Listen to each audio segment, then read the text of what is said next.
Halo semuanya, selamat datang di podcast kita.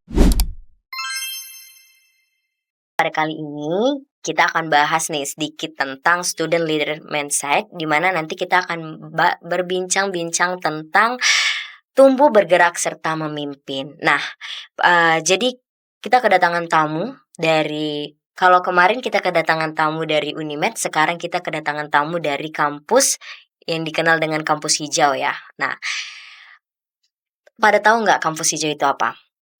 Apalagi kalau bukan Universitas Sumatera Utara. Nah, pada kesempatan kali ini, dia seorang mahasiswa, di mana seorang ini, dia menemukan jati dirinya, terus mengembangkan potensi serta belajar memimpin, baik untuk dirinya maupun untuk orang lain.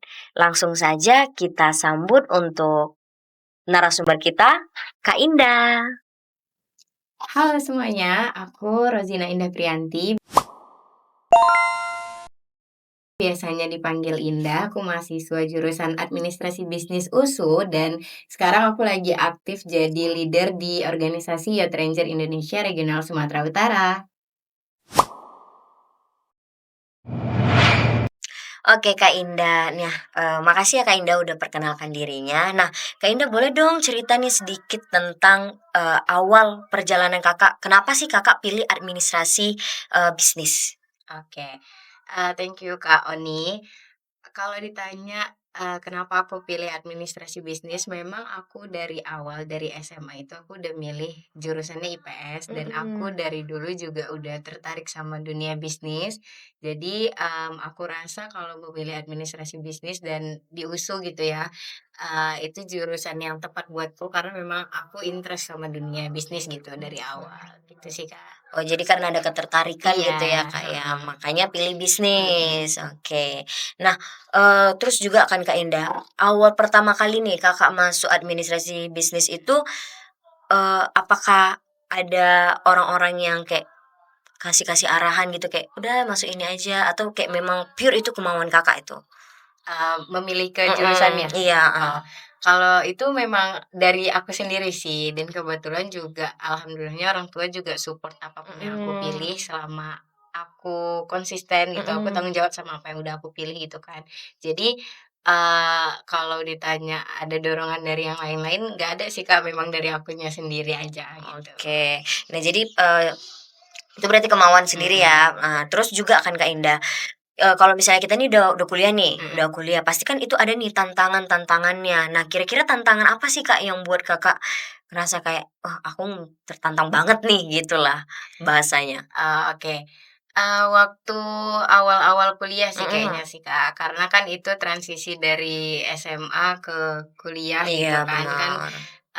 jadwalnya beda, ketemu orang-orang yang dari berbagai macam tempat juga kan, dan kebetulan kan aku juga ngerantau nih ke Mhm, Medan gitu. Jadi banyak, culture-culture yang bikin aku shock juga mhm. gitu. Jadi itu, tantangannya. Terus kalau misalnya tantangan yang paling berat itu kayaknya untuk, apa ya, komunikasi sama teman-teman sih Oh mungkin. Karena kan, iya. balik lagi yang kayak aku bilang itu ketemu sama banyak orang gitu Mhm, kan, dan dari latar belakang yang beda-beda. Jadi aku bener. awal-awal tuh juga cukup struggle gitu untuk menemukan teman-teman yang, klop gitulah Oh sama iya. aku, Oh gitu. iya, kalau boleh tahu Kak Indah asli orang Medan atau Bukan, aku asli orang Aceh Tamiang, oh dari Fortirai, Aceh iya. Tamiang. Nah, terus juga kan Kak, tadi Kakak pas perkenalan aku ada dengar Kakak bilang Kakak sebagai leader ya, leader Mhm, di Youth Ranger. mhm, Boleh dong Kak, Kakak cerita nih sedikit awal pertama kali ataupun awal pertama kali kenal nih,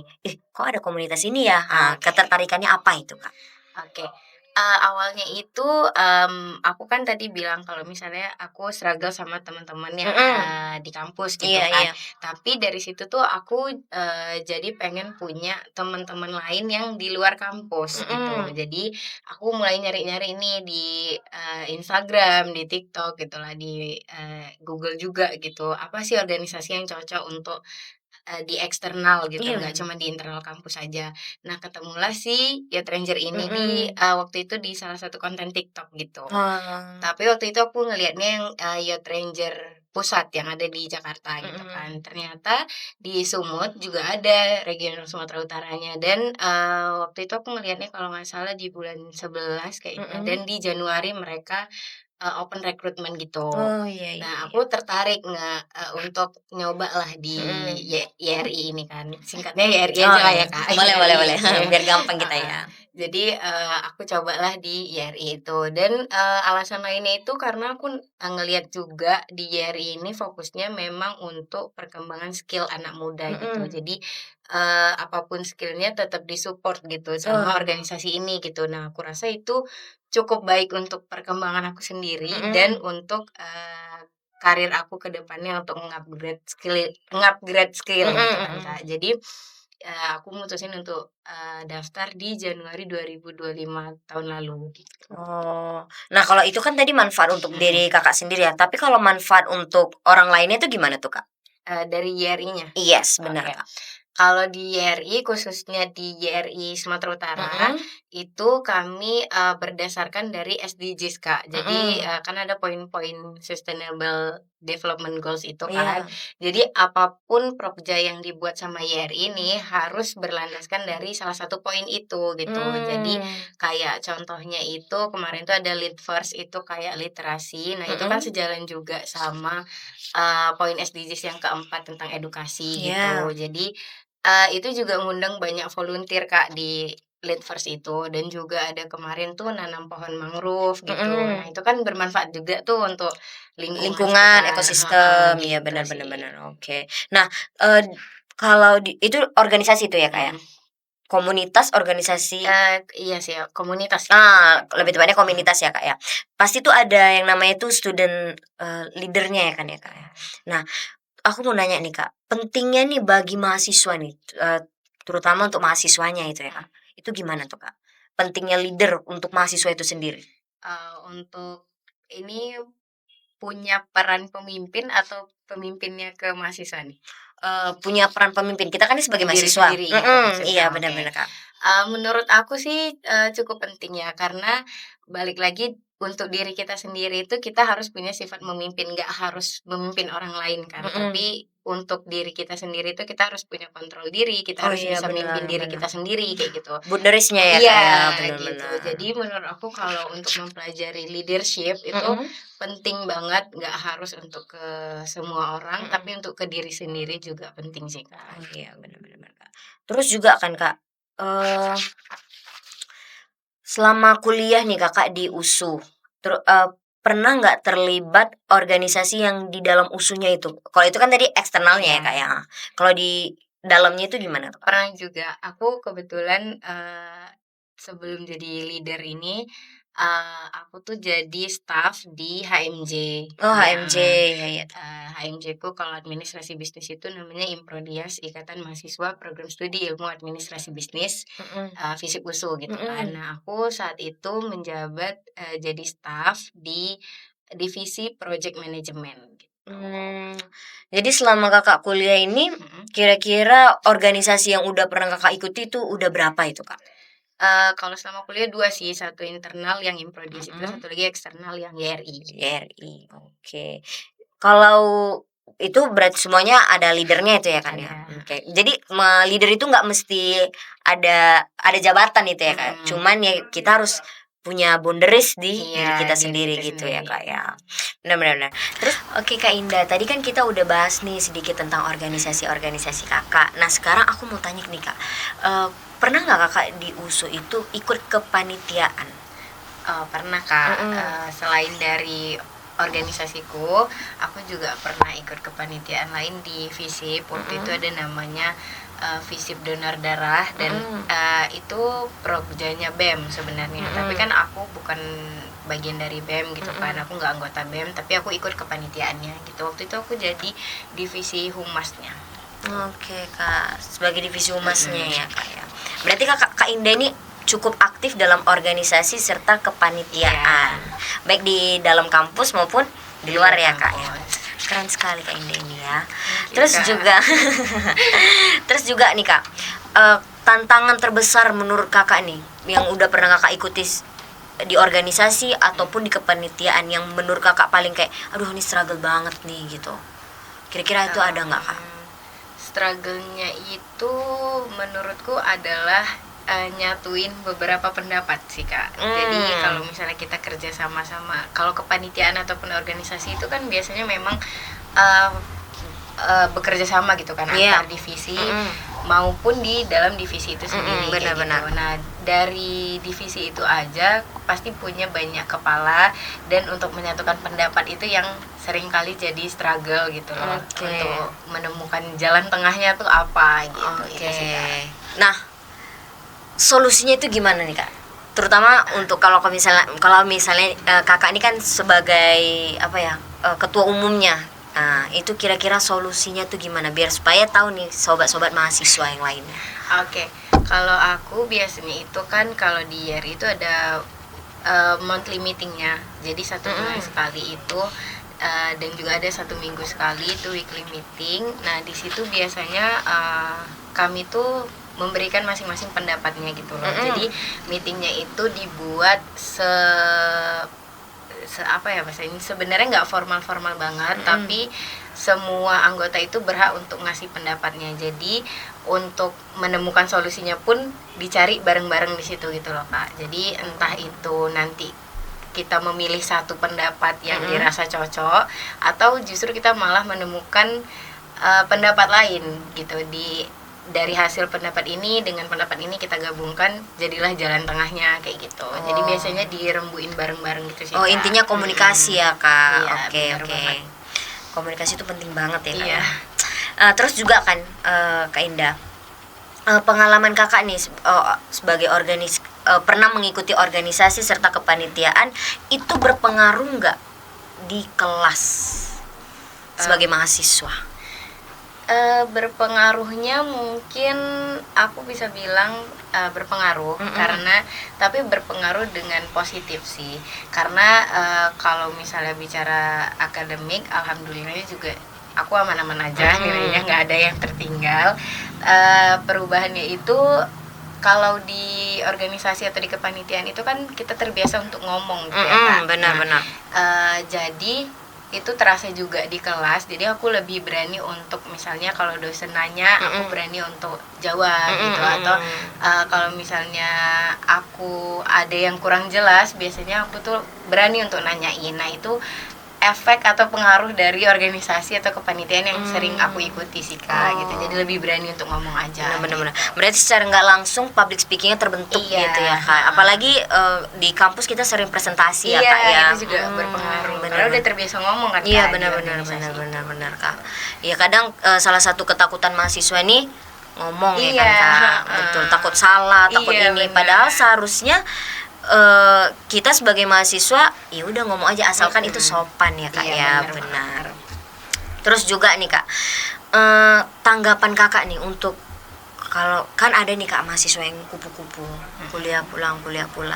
Nah dengan Kak Indah yang pernah mengikuti organisasi serta kepanitiaan, kira-kira apa sih kak tips untuk mahasiswa kupu-kupu ini biar supaya kayak ayo dong ikut organisasi, ikut kepanitiaan gitu. Sebenarnya aku nggak menyalahkan juga sih kak yang kupu-kupu itu, karena mungkin mereka belum menemukan, aku rasa mereka itu belum menemukan aja tempat yang sesuai dengan mereka gitu.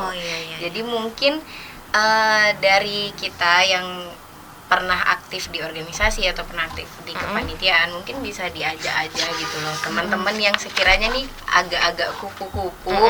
Jadi kayak diajak, ayo dong coba tes ke kepanitiaan ini, kayaknya ini cocok buat kamu. Kalau misalnya dia nggak cocok, ditawarin aja terus-terusan yang lain gitu kan, karena kayaknya itu cuman mereka itu belum menemukan tempat yang sesuai dengan merekanya aja gitu. Iya sih bisa jadi ya.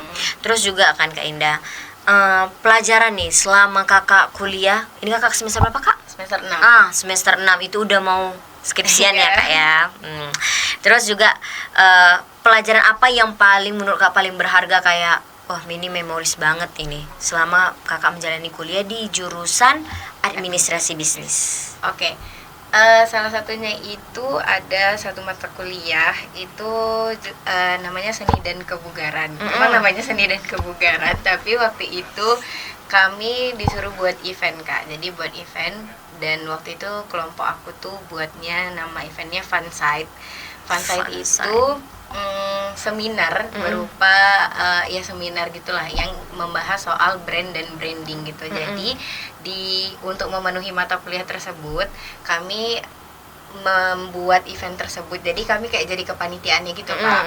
Jadi kami masuk kelas ya cuman absen dan nge-report soal kepanitiaan tersebut gitu. Jadi itu sih yang menurut aku cukup membekas dan memorable, karena biasanya kan kalau misalnya ngejalani kepanitiaan itu kan ketemu sama orang-orang yang memang mau untuk ikut kepanitiaan tersebut gitu Iya, kan. benar.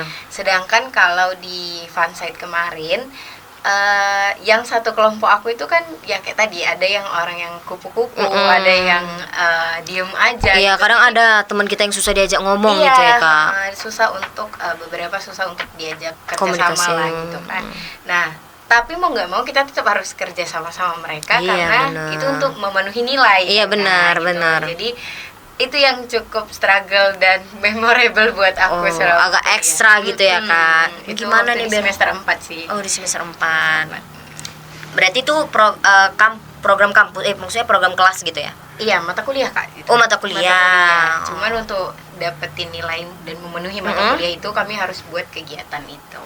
Oh, itu kegiatannya itu ikut orang eksternal atau internalnya aja? Eksternal, ikut Eksternalnya. Jadi kalau kepanitiaannya kan memang teman-teman satu kelas, kan satu kelompok aku, tapi untuk narasumbernya cari dari luar, untuk pesertanya juga terbuka untuk umum gitu. Oh iya. Berarti kalau bisa bilang agak besar ya gitu. Iya. Oke. Oke Kak Indah, gimana sih Kak, tolong dong kasih tahu mahasiswa-mahasiswa lain kalau mereka nih mau daftar Youth Ranger itu gimana cara daftarnya? Oke.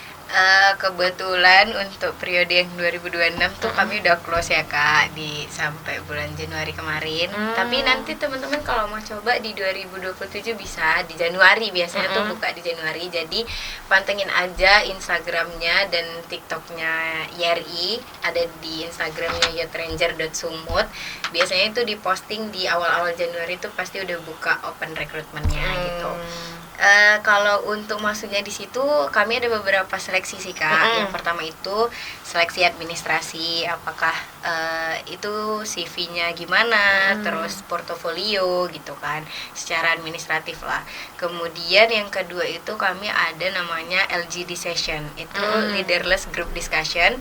Jadi anggota dari calon member YRI atau kami tuh biasanya sebut kalau member itu Rangers Kak. Oh, Rangers, oke.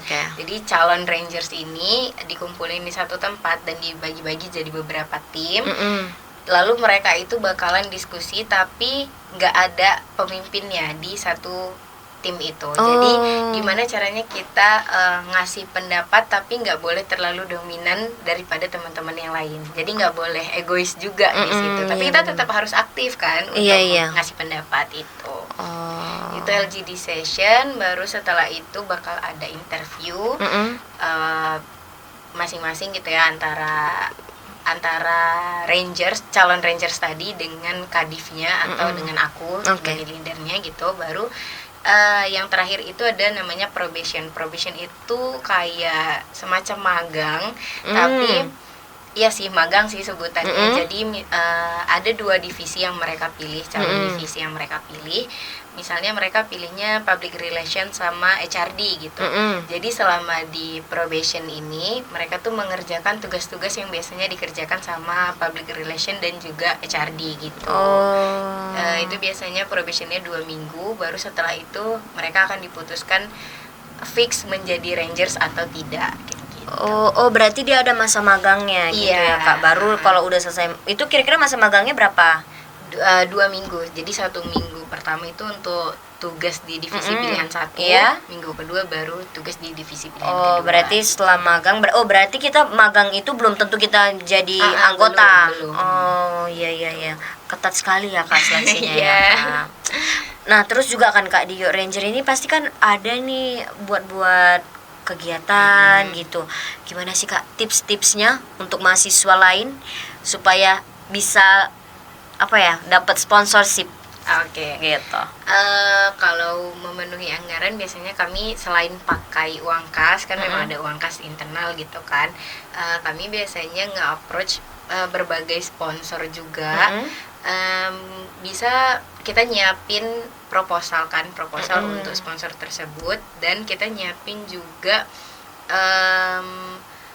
paket-paketan dari sponsor ini gitu. Jadi misalnya ada paket gold, jadi dari YRI menawarkan kayak gini dan harapannya dari sponsor itu dapat sekian persen dari anggaran kayak gitu. Berarti ada feedbacknya gitu Iya. ya, ada keuntungannya sama mereka. Iya. Iya benar. Terus Kak Indah, udah itu aja? Iya, jadi tapi di proposal itu biasanya selain dicantumin soal kegiatan kan ada paket sponsorship Iya. itu tadi. Biasanya kami pakai 3 paket sih Kak. Jadi paket gold, silver, dan juga satu lagi apa ya? Pokoknya 3 Perak deh. ya, perak? Iya, perak kayaknya. Habis itu jadi 3 paket ini beda-beda tuh keuntungannya gitu. Jadi si sponsor ini tinggal milih aja kira-kira yang sesuai Mau bantunya tuh yang mana gitu. Jadi itu cukup mempermudah juga sih untuk dapat sponsor, dan waktu kita negosiasinya juga jadi lebih terarah gitu. Iya benar. Oke, ini buat teman-teman yang mau kalau misalnya ada kegiatan bisa nih dicontoh ya. Guys, paket sponsorship. Paket-paketnya. Jadi paketnya itu biasanya paling banyak 3 gitu ya Kak ya? Iya, biasanya 3 sih. Kalau banyak banget biasanya perusahaan yang kita approach juga udah bingung mau Iya, yang mana nih banyak kali ya. Jadi 3 aja ya, maksimal 3. Nah, untuk cara-caranya lebih lanjut bisa nanti tanya langsung ke Kak Boleh Indahnya. banget. Oke, terakhir nih Kak Indah, pesan-pesannya nih untuk mahasiswa-mahasiswa yang lain. Apa tuh sih Kak Indah? Kalau boleh ngasih pesan untuk teman-teman yang mungkin nanti akan mendengarkan podcast ini, aku cuma mau berpesan kalau masa muda tuh sebenarnya masa yang paling baik untuk kita nyoba berbagai hal baru, nyoba kesempatan baru gitu. Jadi pesanku cuma jangan takut untuk ambil peran, jangan takut untuk salah, jangan takut untuk ngambil setiap langkah gitu ya, karena seringkali itu dampak yang besar lahir dari langkah-langkah kecil yang konsisten gitu. Jadi sama-sama aja sih, ayo tumbuh bareng-bareng dan ayo berkembang. Intinya jangan malu untuk coba hal-hal baru gitu. Oke, jadi intinya itu kalau mau dapat ilmu itu nggak hanya di dalam kelas aja ya Kak Indah, tapi di luar pun bisa juga, bahkan bisa lebih ya Kak Indah. Benar. Terus juga kan Kak Indah, boleh dong Kak Indah kasih juga tips-tipsnya nih untuk mahasiswa lain biar supaya mereka tahu kayak oh ternyata ada Youth Ranger loh, ada ini loh, itu kira-kira apa yang harus mereka lakukan awalnya? Awalnya itu harus punya kesadaran dari diri sendiri untuk mau tumbuh, karena kalau misalnya ditanya siap atau enggak, itu juga nggak akan pernah siap kan Kak. Iya Jadi benar sih. Asal kita mau, itu pasti bakalan bisa kok ketemu sama tempat yang sesuai sama kita gitu. Jadi kalau kita mau, kita banyak kok guys caranya. Jadi bisa dengan cari di TikTok kayak yang aku lakuin, Instagram, atau nanya sama teman-teman di kampus, atau teman-teman di kos, atau siapa aja yang bisa kita tanyain soal organisasi apa sih yang cocok untuk aku tuh interestnya sama yang ini, organisasi apa yang harus aku ikuti sih kalau misalnya kayak gini. Jadi menurutku ya jangan malu juga untuk bertanya di mana tempat yang sesuai untuk kita gitu. Oke, intinya komunikasi ya teman-teman. Jadi kita bagi teman-teman yang masih mahasiswa, coba aja tanya itu sama rekannya, atau bahkan kalau lebih apanya sama dosen pun boleh ya boleh. Kak, karena dosen kan pasti terbuka ya Kak untuk diajak diskusi. Iya. Oke, terima kasih Kak Indah atas waktunya, udah mau menyempatkan waktu. Tadi kesini naik apa Kak Indah? Naik motor aku tadi. Naik motor. Tadi hujan juga ya Kak Indah ya. Makanya tadi aku agak neduh bentar sih. Bawa mantel? Bawa. Oke. Selalu bawa mantel biar supaya nanti nggak kehujanan ya Kak Indah ya. Oke teman-teman, terima kasih untuk teman-teman yang udah mau mendengarkan cerita pengalaman dari Kak Indah yang luar biasa ini ya. Untuk Kak Indah semoga sukses untuk kedepannya dan dilancarkan, amin. Dilancarkan skripsinya, dipermudah, dan yang terpenting setelah wisuda nanti dapat pekerjaannya yang bagus, amin. Oke, semoga cerita pengalaman Kak Indah ini bisa menginspirasi teman-teman mahasiswa ataupun teman-teman yang masih mau kuliah. Jadi bisa teman-teman nanti kalau mau lebih tahu lebih lanjut lagi mengenai tentang organisasi serta kepanitiaan, boleh nanti teman-teman kunjungin Instagram Kak Indah. Boleh Kak Indah dikasih tahu Instagramnya? Instagram aku @indahrozina, jadi bisa cari dan follow aja, DM boleh juga untuk nanya-nanya apapun boleh. Oke, Kak Indah terbuka sekali ya teman-teman untuk diajak komunikasi. Oke, see you.